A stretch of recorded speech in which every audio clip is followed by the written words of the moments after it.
Então, vamos falar um pouco sobre as profissões jurídicas, as profissões que podem ser seguidas por aquele que se gradua em direito.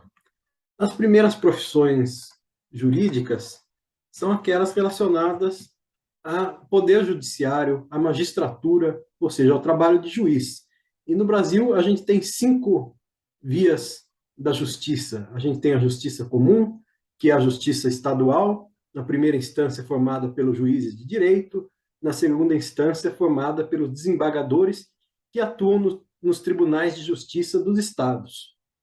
Ou também a gente tem a carreira da magistratura federal, a Justiça Federal, com os juízes individuais na primeira instância e com os juízes federais de segundo grau, que atuam nos tribunais regionais federais. Ou seja, na segunda instância, a Justiça Federal é organizada por regiões, na forma de tribunais regionais federais.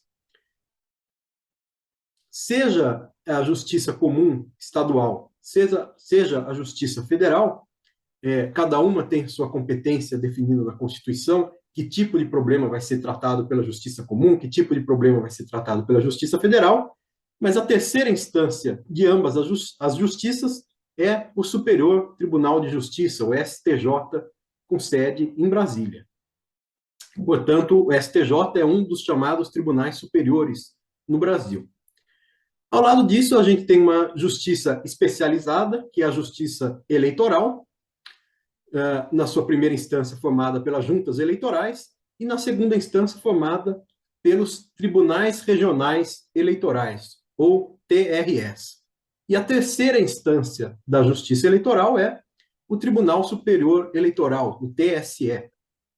A justiça eleitoral foi criada há 90 anos, em 1932, e ela tem uma dupla função. Tem uma função judiciária, de julgar disputas envolvendo o tema eleitoral, as eleições, mas também a justiça eleitoral tem uma função administrativa, de organizar as eleições, organizar a votação, as urnas eletrônicas e tudo mais. Ao lado da justiça eleitoral, uma outra justiça especializada é a justiça do trabalho. Também é uma carreira à parte. Os juízes do trabalho atuam na primeira instância nas varas de trabalho e na segunda instância vão atuar nos TRTs, nos Tribunais Regionais do Trabalho. E a terceira instância da Justiça do Trabalho é o TST, o Tribunal Superior do Trabalho, também um tribunal superior com sede em Brasília. Finalmente, a gente tem a Justiça Especializada Militar. Os juízes de direito de primeira instância da Justiça Militar, os tribunais de justiça militar e o Superior Tribunal Militar. E, finalmente, a quarta instância, na qual podem recair casos a partir de uma série de recursos de cada uma dessas justiças, da Justiça Comum, Federal, Eleitoral, do Trabalho e Militar, a última instância de todas elas, a quarta instância comum a todas elas, é o Supremo Tribunal Federal, o STF, com sede em Brasília, na Praça dos Três Poderes, o STF formado por 11 ministros, e o STF, além de ter essa competência recursal, quer dizer, ser o destino final dos recursos que venham dessas diversas justiças comuns ou especializadas, o STF também tem uma competência para fazer o controle abstrato de constitucionalidade, ou seja, mediante provocação, por exemplo, de partidos políticos, de sindicatos de âmbito nacional. O STF pode avaliar a constitucionalidade de uma lei ou constatar uma omissão inconstitucional, a falta de uma lei necessária para regulamentar uma providência pedida pela Constituição Federal. Então, além de ser a última instância recursal no nosso sistema de justiça, o STF é também competente para fazer esse controle abstrato de constitucionalidade mediante provocação. Então, aqui a gente tem um panorama das várias carreiras da magistratura nas diversas justiças do Brasil, e, evidentemente, também os advogados vão atuar perante a Justiça Comum, a Justiça Federal, a Justiça Eleitoral, a Justiça do Trabalho ou a Justiça Militar, conforme as suas especialidades. Então, falando já do tema da advocacia, a advocacia privada é regulamentada pela Ordem dos Advogados do Brasil, a OAB. Na advocacia privada estão incluídos os escritórios de advocacia, são sociedades de advogados, está incluída a atividade dos diretores jurídicos de empresas e está incluída também a possibilidade da advocacia pro bono, da advocacia gratuita, da assistência jurídica aos necessitados. As próprias faculdades de direito geralmente contam com escritórios de prática jurídica, com escritórios de assistência jurídica gratuita, consultiva para prevenir litígios entre as pessoas e também, além dessa função preventiva, assistência judiciária propriamente dita, para aqueles que não tenham recursos para acessar, para pagar um advogado privado para acessar o Poder Judiciário. Então, a advocacia pro bono é essa advocacia gratuita e também a prática da advocacia durante a faculdade de Direito inclui esse tipo de experiência com a advocacia gratuita para aqueles necessitados, para aqueles que têm dificuldade de acesso à justiça, principalmente por questões de custas judiciais. Ao lado da advocacia privada, a gente tem as carreiras públicas da advocacia. A primeira delas é a carreira da procuradoria, que envolve os advogados do Estado, aqueles advogados que vão representar em algum litígio ou a União Federal, ou o Estado membro, ou o município. Ou ainda a gente tem as procuradorias legislativas, a Procuradoria das Assembleias Legislativas Estaduais, a Procuradoria das Câmaras Municipais, por exemplo. Então, são procuradores aqueles que atuam na Advocacia Geral da União, na Procuradoria dos Estados, na Procuradoria dos Municípios e nas Procuradorias Parlamentares Legislativas. São advogados que vão representar a Câmara Municipal, a Assembleia Legislativa, ou o Poder Executivo Municipal, o Poder Executivo Estadual ou Federal. Já o Ministério Público é formado por promotores no primeiro nível da carreira, e esses promotores, no segundo nível da carreira, passam a ser chamados de procuradores. Mas a função do Ministério Público é diferente da função das procuradorias. A função do Ministério Público envolve, basicamente, três grandes formas de atuação. A primeira atuação é a atuação chamada como custos legis. Quer dizer, quando o Ministério Público atua em algum processo que envolva um interesse público importante, e o Ministério Público vai atuar, então, como fiscal da lei, para defender esse interesse público. Uma outra atuação tradicional do Ministério Público, dos promotores, é promover a acusação penal. Ou seja, ele vai representar o Estado que vai acusar o cidadão de um determinado crime, e esse cidadão, se ele não, ele vai ter que se defender por advogados privados, ou se ele for um cidadão sem recursos, ele vai ser defendido pela Defensoria Pública. Mas o Ministério Público vai representar essa pretensão punitiva do Estado na ação penal. E a terceira atuação típica do Ministério Público é a defesa de direitos transindividuais, direito ao meio ambiente equilibrado, direito de proteção contra a propaganda enganosa, proteção do patrimônio público, histórico, cultural, os chamados direitos transindividuais, direitos coletivos, direitos difusos, por exemplo. E o Ministério Público tem uma carreira formada, de um lado, pelo Ministério Público da União e, de outro, pelos procuradores do Ministério Público Estadual. O Ministério Público da União, por sua vez, contempla o Ministério Público Federal, propriamente dito, o Ministério Público Eleitoral, o Ministério Público do Trabalho, o Ministério Público Militar e o Ministério Público do Distrito Federal. Quer dizer, são carreiras que são organizadas em paralelo com a própria organização do Poder Judiciário. Como vimos, a gente tem uma justiça comum estadual, temos a Justiça Federal, a Justiça Eleitoral, a Justiça do Trabalho e a Justiça Militar.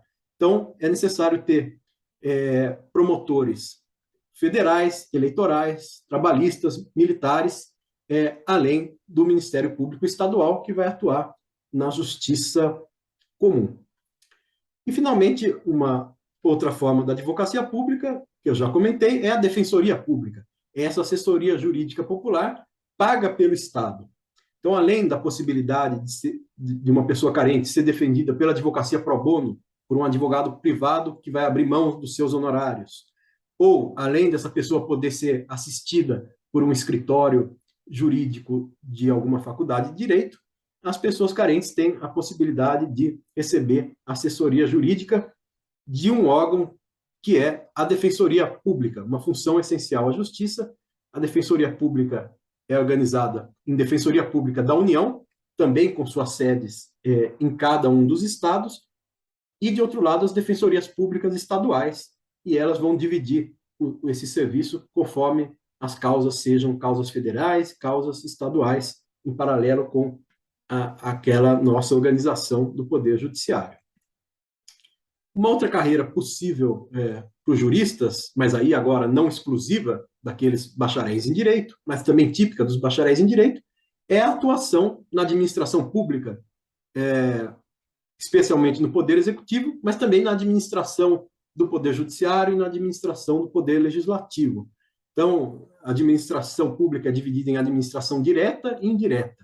A administração direta são as grandes pessoas jurídicas de direito público, a presidência da República e os seus ministérios, o governo do Estado e as suas secretarias, a prefeitura municipal e as suas secretarias, a administração do Congresso Nacional, a administração das assembleias legislativas estaduais, a administração das câmaras municipais e a administração do judiciário naquelas seus diversos ramos, o judiciário federal, estadual e as justiças especializadas.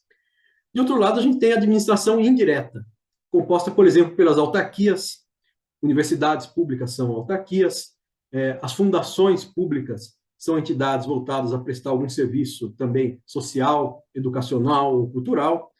As empresas públicas são pessoas jurídicas de direito privado, mas que fazem parte da administração pública indireta. Então, atuar nessas empresas públicas é uma atividade que faz parte da administração pública, e também, além das empresas públicas, aquelas com capital 100% estatal, a gente tem as empresas de capital misto, de economia mista, que são em parte públicas, em parte privadas, e claro que também existe um grande papel aí para a burocracia dessas empresas, inclusive para a atuação dos juristas. Cabe ainda notar que a administração pública exerce o chamado poder de polícia. De um lado, a polícia, como nós conhecemos, a polícia civil, a polícia federal, polícia militar, mas também o conceito de poder de polícia inclui todas as atividades de fiscalização da União, dos estados, dos municípios, por exemplo, a vigilância sanitária. Então, são carreiras especializadas e parte delas envolve a formação em direito. Para fechar, outras profissões ligadas ao direito. A primeira delas, a perícia judicial.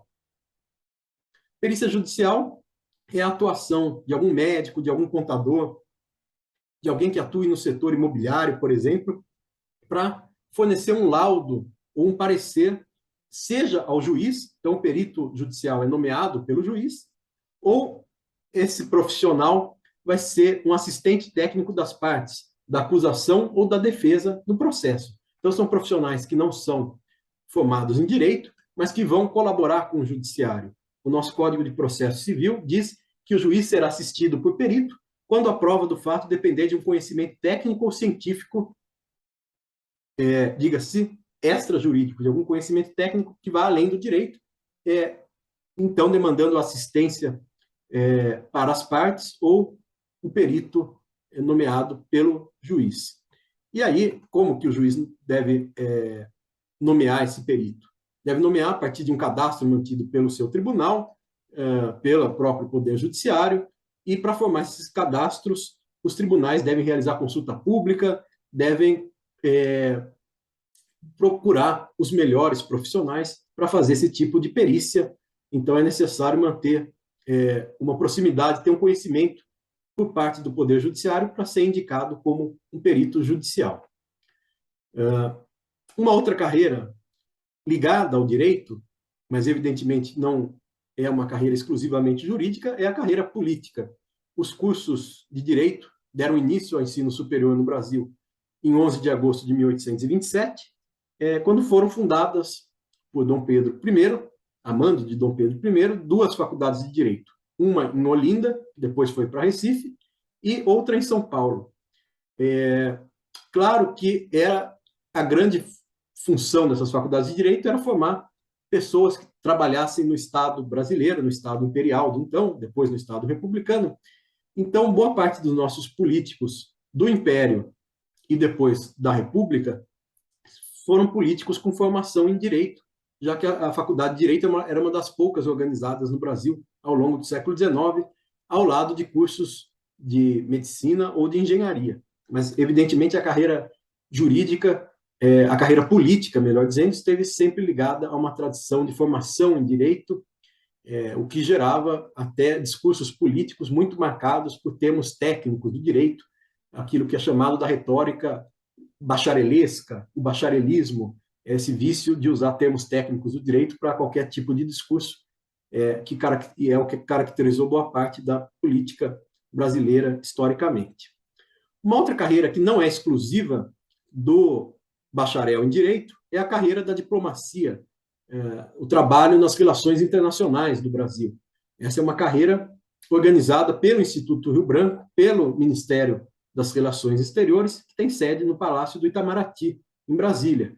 Para ser diplomata, para trabalhar nas relações exteriores representando o Brasil, é preciso ter qualquer graduação.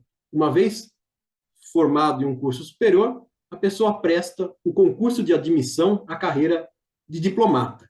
O que esse concurso vai pedir nas suas provas? Conhecimentos de português, inglês, espanhol e francês, também conhecimentos jurídicos, conhecimentos de direito internacional, de direito constitucional, de direito administrativo, mas além de conhecimentos jurídicos, também conhecimentos de história, geografia, economia política, política internacional. Então, não é necessário ser formado em direito para prestar a carreira diplomática, mas é necessário ter esses conhecimentos de alguma forma, se preparar para esse concurso de admissão à carreira de diplomata, e uma vez sendo admitido a essa carreira, o candidato já passa a ser um servidor público, já ingressa na carreira diplomática no cargo de terceiro secretário, que é o cargo inicial desse plano de carreira dos diplomatas. E aí, uma vez ingressando na carreira de diplomata, é necessário fazer o curso de formação de diplomatas do Instituto Rio Branco. Então, já sendo um funcionário contratado pelo Estado e remunerado pelo Estado, se faz uma formação inicial com duração de 2 anos para preparação para a vida diplomática, para o trabalho nas relações internacionais. Já que estamos falando de relações internacionais, cabe um parênteses aqui para dizer da possibilidade de uma carreira jurídica em tribunais internacionais, em cortes que são sediadas fora do Brasil e que julgam conflitos envolvendo os Estados nacionais ou mesmo julgam indivíduos em certos assuntos. Então, é possível trabalhar como juiz dessas cortes ou como advogado perante essas cortes ou mesmo na administração desses tribunais internacionais. Existem os tribunais internacionais que têm como seu escopo de atuação o mundo inteiro. É o caso da Corte Permanente de Arbitragem, da Corte Internacional de Justiça. Existem os tribunais universais, quer dizer, de escala global, mas que são especializados em determinados temas, como o órgão de solução de controvérsias da Organização Mundial do Comércio, que é um tribunal sobre comércio internacional, Centro Internacional de Solução de Controvérsias sobre Investimento, que vai tratar do direito internacional de proteção ao investidor estrangeiro, Tribunal Internacional para o Direito do Mar e o Tribunal Penal Internacional, além de tribunais específicos que podem ser criados para julgar determinados graves conflitos, guerras que ocorram pelo mundo. E existem os tribunais regionais especializados, aqueles que vão julgar países de um determinado continente apenas, e apenas em determinados temas. Então, é o caso do Tribunal de Justiça da União Europeia, é o caso do Tribunal Permanente de Revisão do Mercosul, quer dizer, 2 blocos regionais que também têm o seu órgão jurisdicional, e é o caso, sobretudo, das Cortes de Direitos Humanos. A Corte Europeia de Direitos Humanos, se a França cometer alguma violação, se a Alemanha cometer alguma grave violação de direitos humanos, elas podem ser julgadas como Estados nacionais, por um tribunal internacional, que é a Corte Europeia de Direitos Humanos, que foi criada a partir da Convenção Europeia de Direitos Humanos, que não tem a ver com a União Europeia. É uma outra modalidade de união entre esses países pelo Conselho da Europa, que criou, então, a Corte Europeia de Direitos Humanos. E no caso do Brasil, da Argentina, nós estamos submetidos à Organização dos Estados Americanos, e a Organização dos Estados Americanos tem o seu órgão jurisdicional, que é a Corte Interamericana de Direitos Humanos, com sede em São José da Costa Rica, que também pode julgar, então, os países da América Latina por graves violações de direitos humanos. Então, são exemplos da carreira jurisdicional no âmbito internacional. E a última carreira ligada ao direito, evidentemente, é o ensino do direito, é o magistério, exercido ou de maneira paralela ao exercício das outras profissões jurídicas, de advogado, juiz, promotor, procurador, ou o magistério como o ensino jurídico como uma dedicação exclusiva ao ensino e à pesquisa em direito.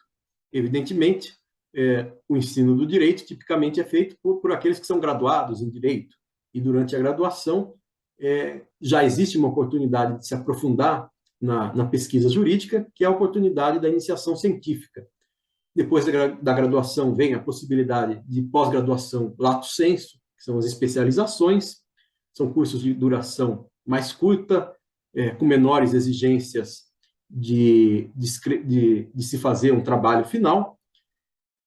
E, finalmente, a pós-graduação stricto sensu, o mestrado e o doutorado, quando é necessário defender uma dissertação ou uma tese originais sobre algum problema, portanto, trabalhos com grande densidade científica. E depois da pós-graduação propriamente dita, vem o pós-doutorado, vem a livre docência, como último grau na formação jurídica, e nas universidades públicas brasileiras ainda existe o concurso para professor titular, que aí já não é mais um título, mas é um cargo, o cargo mais alto que existe na hierarquia das universidades brasileiras, para os professores em geral, evidentemente, inclusive, para os professores de direito.